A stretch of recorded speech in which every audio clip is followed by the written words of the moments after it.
This isn't just about young people. This isn't just about men or just about women. This is truly across all ages and demographics. So is the source of the problem, so to speak, the smartphone? Is that what we're dealing with here, is just like the fallout from these things right here? You said something so important, which is that this isn't a phenomenon about rich or poor. It's not men versus women. It's not black versus white. For literally every single demographic, the Bureau of Labor Statistics or the American Time Use Survey, which is run by the Bureau of Labor Statistics studies, for every single demographic, face-to-face socializing declined and alone time increased. And if you want to know my answer for why this is happening, look, you can point to any number of phenomena that have happened over the last 60 years. Robert Putnam talks a lot about moral revolutions that happen in America. It's a worthy topic of conversation. I would look at 3 technologies. I think the car allowed us to privatize our lives. I think the television allowed us to privatize our leisure. And I think the smartphone allows us to privatize our attention. So that now, even when we're in a crowd, we can be alone. And also, somewhat ironically, when we're alone, we feel like we're a part of a crowd. So I actually think that people are having a hard time recharging alone, which is one reason why they're selecting to not hang out with friends so often. But I would look at this fundamentally as a universal story that relates to universal technologies. And it's hard to think of 3 technologies more universal than cars, televisions, and smartphones. And I want to emphasize, I'm not so much saying everyone give up your car, everyone give up your television, no one watch Netflix anymore. I'm saying that we need to account for the negative externalities, the accidental side effects of our day-to-day choices. If we choose over and over again to order food in rather than go out with friends, and we choose over and over again to watch a movie on Netflix rather than go out to dinner with friends, those choices scale over our lives, and those choices scale across the country. And that's why everybody seems to be spending more and more time by themselves. So then, provocative question here, why is this bad? You just mentioned negative externalities. What are the negative externalities of being alone? I would put it in 2 buckets. First off, we have a lot of really interesting research that shows that people are simply less happy when they're by themselves. Their life satisfaction is much lower. Not when they spend one night alone, one night at a hotel bar, one night. I'm a father of a young child. Sometimes I think my God, a night alone is a blessing from God, okay? Sometimes spending some time alone is really lovely. But people who spend more time alone are by and large less happy with their lives. That's the first thing. The second thing is that I think our alone time interacts with society in some strange ways. I talked, for example, to Arlie Hochschild, who's a sociologist at Berkeley, and she mentioned that there's lots of communities, say in rural Kentucky, where Republicans were incredibly vexed about the fact that there were all of these illegal immigrants in America. And look, illegal immigrants cause a lot of problems in a lot of different cities.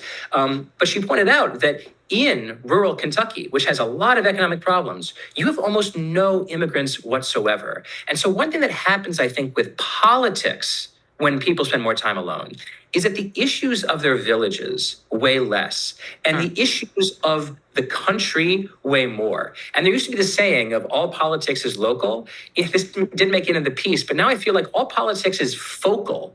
All politics is about what national news tells you to focus on, even if that story has nothing to do with your community. And I think that's a strange and alienating place for our politics to go. So I'd look at both the personal for the cost and the national.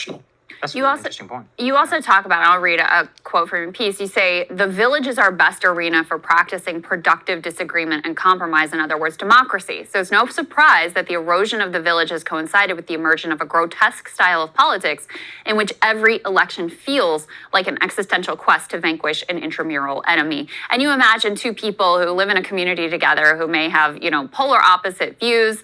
They're tasked with working together to collaborate on some diversity statement for the school. And because they're forced to deal with each other face to face, they're actually able to realize okay, this isn't some cartoon character villain. This isn't my enemy. This is just Susie. She lives down the street. She thinks about this stuff a little different than I, but we can actually come up with something that we can all agree on. This is also why I've always thought the Union Hall was very important, because this is one of the only places where this type of politics still really occurs in America. And when you lose that, all you're left with is, this very tribal, very one-dimensional sort of existential battle that's playing out in these almost imagined spaces online. It's really well said. Sometimes people ask, what's the difference between talking to someone in the real world, so-called physical world, and talking to them on your phone?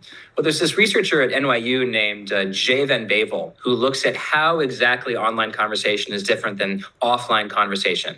And he's found that it's more extreme, it's more negative, and there's a ton more out-group hatred. So if you're at a dinner party with people who you might disagree with a little bit, you tend not to be incredibly extreme in your views or incredibly hateful of their views or, throwing the butter at them or something and telling them that their entire worldview sucks. You're drinking the same bottle of wine.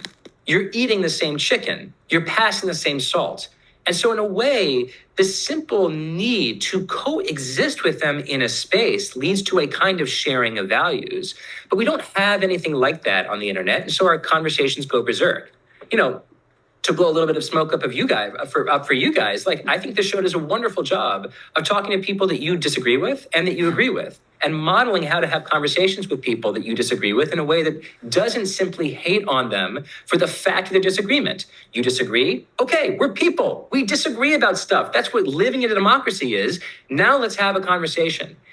As you both know, you're active on social media. It's very difficult to have those conversations on Twitter because it's so easy to just quote tweet something that Krystal says and say, oh, let me take this out of context and show you how absolutely absurd this point of view is.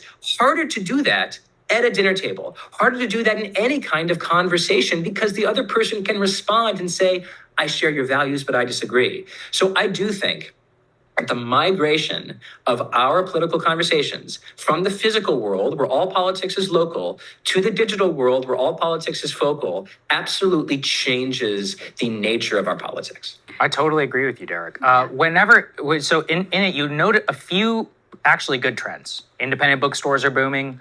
Board game cafes are becoming a thing, but it's a Band-Aid, I think, to a much bigger problem. What are some solutions? Is it just to be aware of the problem? Is it to actively seek things out? What are researchers looking at for activities that seem to at least address these negative externalities? What I would say in the big picture is that science and technology tend to move linearly, and culture moves in a cycle. Yeah. So medicine tends to just get better and better and better. And computers just tend to get faster and faster and faster. That's a story that exists along a line. Culture tends to go back and forth and back and forth. What's the style of jeans these days? Skinny, from the roomy, 90s. skinny, roomy? Who knows? Right. Culture can change. It does change. That's what makes it culture. In the first half of the 20th century, we had an enormously social century. Union rates were up, marriage went up, fertility went up, the number of people who joined all kinds of associations went up. There was a kind of moral revolution in togetherness. And it changed in the 1960s and 1970s for a variety of reasons, including perhaps just the rise of a certain kind of American individualism or the resurgence of a certain kind of American individualism. But culture can change. And one thing that I want to do with this piece is just to hold up a mirror to America and say, this is what we've done to ourselves. A handful of decisions that bit by bit, one night at home, have collectively created a world where everybody is spending a record amount of time alone. Do you want that?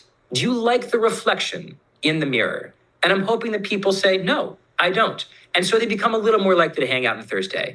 And that makes their friends a little more likely to invite them out the next Thursday for dinner. And that makes the friend of the friend a little bit more likely to start a book club because they see more people leaving their house, right? Mm-hmm. Little actions create norms, and norms cascading create behaviors, and behaviors cascading create movements. And my hope is that the piece is the beginning of just that.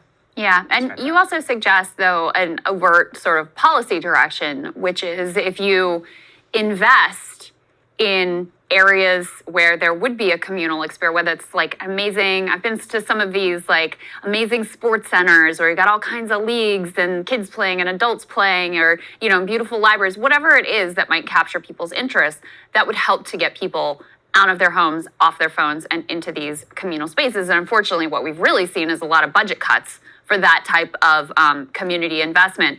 But Derek, I have one more question for you on the political piece, because I thought this was an interesting insight and different than what the post-Trump reelect conversation has been. You describe Trump's style as a triumph of this all-tribe, no-village form of confrontation politics. A lot of the Democratic lessons have been more and maybe this is a positive direction to go in, but not really responsive to the moment we live in, has been more like, we need to do more outreach. We need to be nicer to people that disagree. When actually, I mean, Trump isn't nice to people who disagree with him. He calls them the enemy. He says he's going to, sick the national security state on, send out the military against them. He uses every name in the book to describe his enemies. And we're not just talking about elites. We're talking about anyone who disagrees with him and his movement. And you say, actually, that form of politics was very successful enough to put him back in the White House, successful enough to really sort of touch on the moment culturally that we're living in. So, what does that mean for Democrats in terms of how they should respond to this moment? Okay, it's a really good question, and I don't have the answer. Not every story is the same story, right? I mean, I wrote this 8,000, 9,000 word piece about the phenomenon that Americans spend an historic amount of time alone, and that I think it's making them sadder individually and our society sicker because of it. I don't want to represent this article as being a kind of Rosetta Stone for the future of Democratic Party politics or Democratic Party messaging. Mm-hmm. It might be the case that a meaner style of politics in the 2020s, and maybe even going forward in the age of the internet, might be more successful because people spend more time alone. And if my job were to be a political consultant, I would say, meet people where they are. They're alone. They're angry. They're spending all of their time on the internet where they feel extreme and an enormous amount of outgroup animosity. Meet them where they are and feed that outgroup animosity. That might be a totally reasonable strategy for winning that election. But there's a lovely concept of the difference between infinite and finite games. And finite games are made to be won, and infinite games are made to keep playing. An election is a finite game. One side wins and one side loses. But life is a kind of infinite game. You want to keep living. You want to keep winning. And it's conceivable that the best strategies for being happy in the world might not be the best strategies for how to win political contests in the next midterm. Not every story is the same story. And so you want to be sure you know what question you're asking. Is the question how to win in rural Pennsylvania? Or is the question how to live the happiest life in the next few years, right? This piece is focused squarely on the second question, but the first question it's damn important, and we need answers there too.